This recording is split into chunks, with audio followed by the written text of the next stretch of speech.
Okay, this is going to be a very complex how-to. Men love to trade. It's in our DNA, right? Going back forever, that's how we did things. That's how we got things we wanted. You little cutie. Before currency, right? We were trading. We were swapping horses. We were trading meat that we grew for produce that somebody else grew, et cetera, et cetera. And then we developed currency and the government got involved. And this was a necessary part of commerce because we wanted amenities. We wanted clear, safe passage for our horses and then ultimately our chariots and carriages. And we had to render unto Caesar to enrich that monarchy or government and what have you, to enrich our lives with amenities. But then it got, like everything else, it went too far. And we are overtaxed to fight protracted wars in foreign lands and kill strangers and get our kids killed. Anyway, but that's not what I'm talking about. What I'm talking about is He's so cute. Is making a living out of thin air, without having to have bricks and mortar, without having to have huge investment. And just, if I could encourage young people to just research, there's so much power in words. They're so illustrative of concepts. One word, and one word would be parlay. You parlay one thing into another. You take one thing and you multiply it. We're always trading something, and it doesn't necessarily have to be hours for dollars. I have traded, and you have seen me do this. I once traded a piglet, for a tractor. A mini piglet. Right? Yeah. So I had this tractor. It was an old International small tractor, and it wasn't working, but it was a tractor. And all I needed to do was match that with a man who works on tractors and wants a tractor to repair, who has something of greater value. And so I took that piglet out to the country, and I put left the piglet with the man and put his not working tractor on my trailer, brought it back to my little mini farm. And then I got another man to come and pick that tractor up, and he left me with a working riding mower. Yeah. Or something like that. And then I once traded a goat for a trailer. One time I traded a working International Harvester tractor, it was a mini tractor, for a car for my daughter, a working car.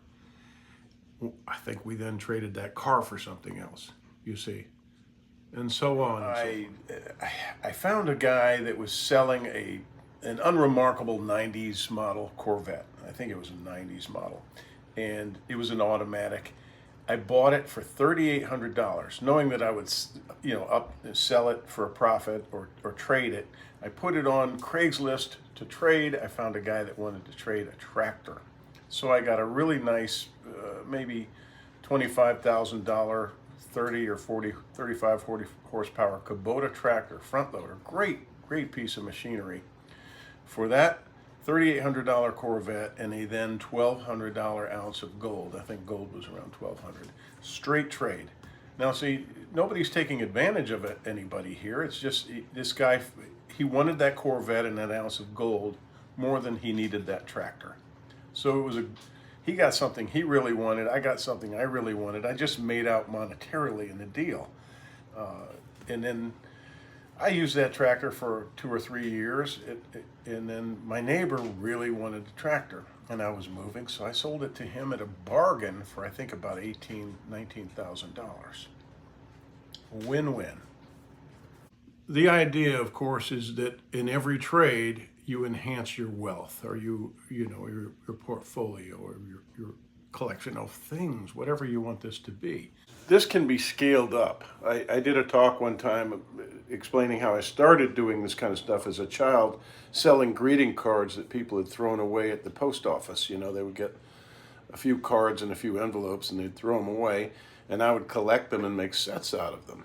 And you can scale this up from little things to, you know, to large vehicles and agricultural equipment to buildings. I went from 9 or 10 years old trading greeting cards to stock trading and day trading when I was a young adult. It's just the point is you can start at any level, and it's just about trading. And of course, there's going to be a learning curve. I started this when I was a boy, and with it came the worst trade of my life. I traded a World War II bayonet for a brass shell from a 50 caliber, the larger caliber Vietnam round. Mm-hmm. This was during the era of Vietnam, and that was the trade I made.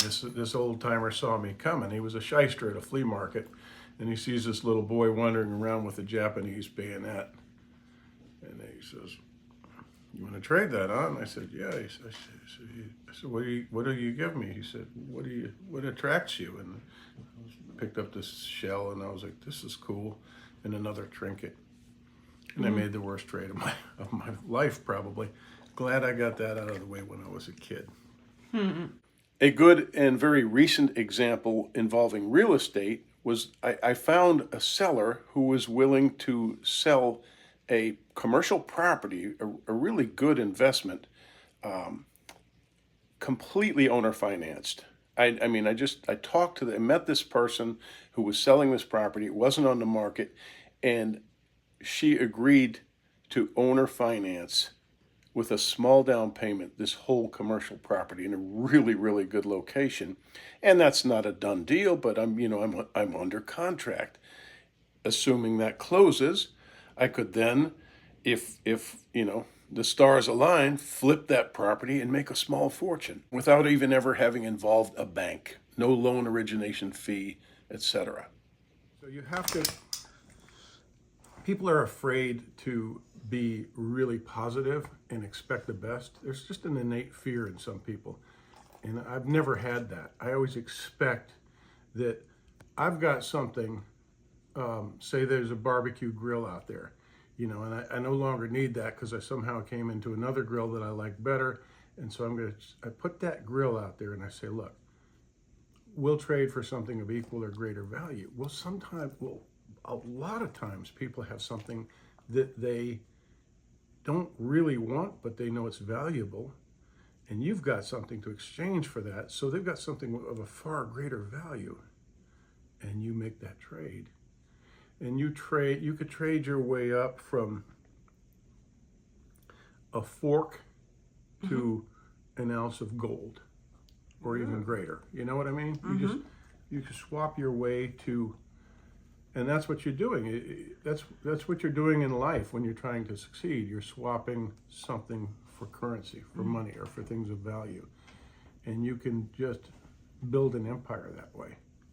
And I've gone from, certainly not alone with you, my lovely wife. We've done it together, but I've gone from poverty to what some would call wealth and abiding happiness, just from being thrifty and creative and tenacious. And anybody in this country can do that. You're a parlayer instead of a player. A parlayer? I'm a parlayer.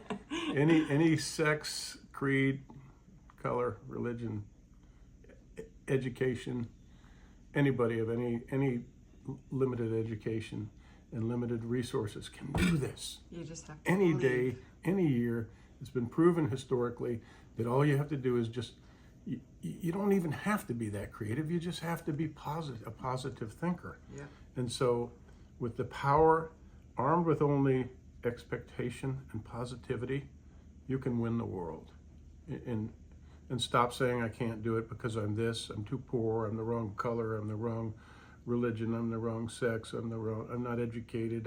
It's stop it. We can all make our fortune in such a way. So, what got me thinking about this? I don't know. I forgot. I'm always thinking about this stuff. Yeah. But yes, I am a horse trader from way back, and oh, the stories I could tell you. It's fun stuff. I had a cabinet I wanted to give away recently, and because we replaced the cheesy bread. That's how you started. I bought a couple of these cabinets, cheesy bread. Oh yeah. See that cabinet over there? I bought a couple of these, and one of them was to replace an ugly cabinet in the bathroom. And I said, this is a valuable cabinet to some person. Mm-hmm. And I thought, well, just give it away. And then I thought, or, because that way I get somebody to come pick it up. Mm-hmm. I don't have to bring it to the dump. I hate throwing things away. This becomes a byproduct of this kind of thriftiness and this kind of lifestyle mentality. For me, anyway, it's especially a poverty background, is you don't want to throw things away, because I used to go to trash cans and get things that my family needed, from food to furniture to books and everything in between. I used to roam alleyways behind houses. I used to go behind stores and get perishables like yogurt and sour cream and just eggs and things like that on cold days. But I don't like to throw anything away, so I said, man, let me just do a trade. And so I put this thing online, and I said, what do I need? Oh, I know, I need a propane tank, because we were sending propane up to the mountains after the hurricane for the victims of the hurricanes, and I'm down to one propane tank. So I put it on there, and some guy was like, yeah, we can get a propane tank. Those are $65, $70. If you order them on Amazon, it's $65 just for an empty tank. So the guy not only picked up my waste that I didn't need, but he delivered me something that I do need. And that just hits that spot, man. And what did we give him? Oh. This one wanders outside in the night when we're loading this thing onto this guy's truck and hands us both cheesy bread. Her Brazilian cheesy bread. Yeah, right out of the oven. Right out of the oven. It was just melting cheese bread made with cheese. It's made with cheese. But it's low carb. And a starch. Lower carb than There's bread. nothing better than this. Look it up. If you like bread and you don't like all the carbs, carbs, glyphosate, all that gluten, stuff. glyphosate, all that trash. So look up Brazilian cheesy bread. Good. So she delivers us these things, and this man, I'm thinking, is driving home saying, Brazilian cheesy bread. He loved it. Yeah. And that's what got me thinking about this, was that horse trade right there. Mm-hmm. And we were just eating Brazilian cheesy bread with our eggs Benedict. So anyway, be positive, and you can change your life in an instant.